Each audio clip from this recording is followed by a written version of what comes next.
This is a beautiful pork chop. Not just any pork chop, but a dry-aged pork chop I got from Chef Shen Dan of Own Self-Made Chef.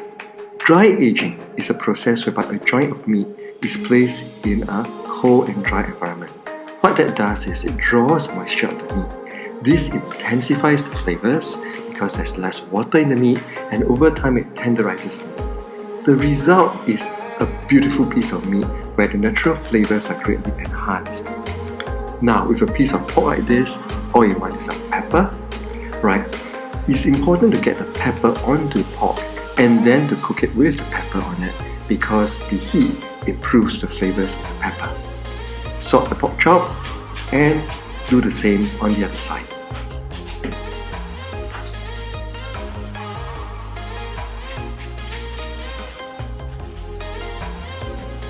Mop things up and we are ready for the frying pan.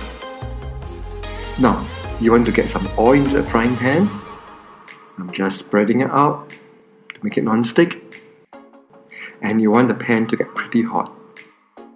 Now, here are the pork chops.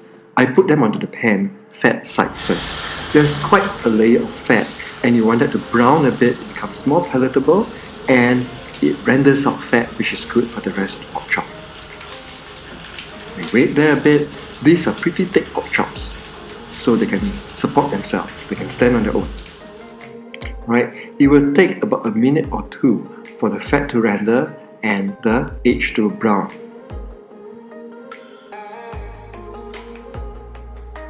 You need to constantly adjust the heat. As you can see, it's very hot and there's a lot of smoke.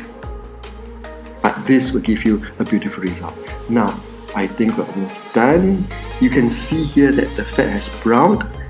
There is now a lot of rendered oil in the pan, a lot of smoke, and we are ready to fry the chops proper. Now, when you are cooking dry-aged meat, you'll find it cooks faster than regular meat. There's less moisture in there and therefore it gets cooked faster. What I like to do is to let the pork chop spend about 1 minute on each side and to keep flipping it. By flipping it more often, you get to have better control over the cooking because you can adjust the heat, raise or lower it as needed. Wait for 1 minute. Now, the first time I turn it is when I get a hint of how hot the pan has been and how the cooking process is going and whether I need to adjust the heat. I think this looks good. I swirl the oil around a bit. Now I'm ready for the next flip and you can see that the cooking is going well, it's browning nicely and I don't think there's a need to adjust the heat. Now go on like this, and in this particular case I flipped the pork chops a total of 6 times for a total of 6 minutes, and that seems like a very short time to cook a pork chop. But as I said, this is a dry-aged pork chop, it cooks faster.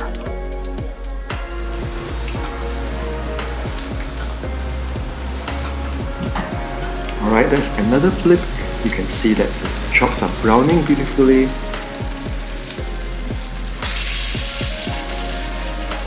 Right? Turning the chop one more time. There's a lot of fat building up in the pan. I'm just spooning some of it over the pork chops, making it a little bit nicer.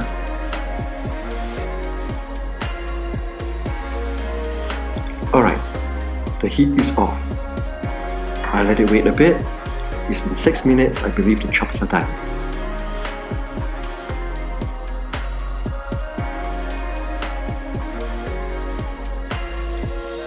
Right, I transfer the chops from the frying pan onto a rack.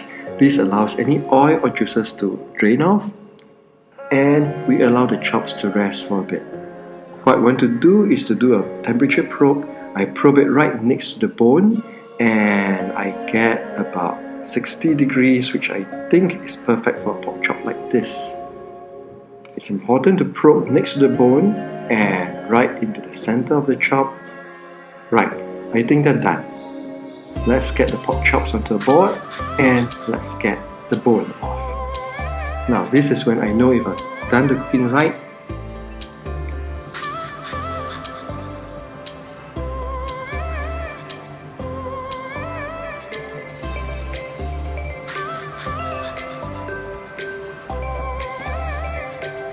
right? Over here, you see that it's a little bit pink, and that's exactly what I want. It's alright for pork to be a little bit pink if you're confident of the sauce. It will be a lot more tender.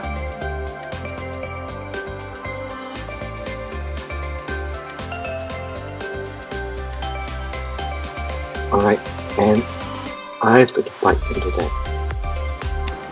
And that is absolutely delicious. Just eat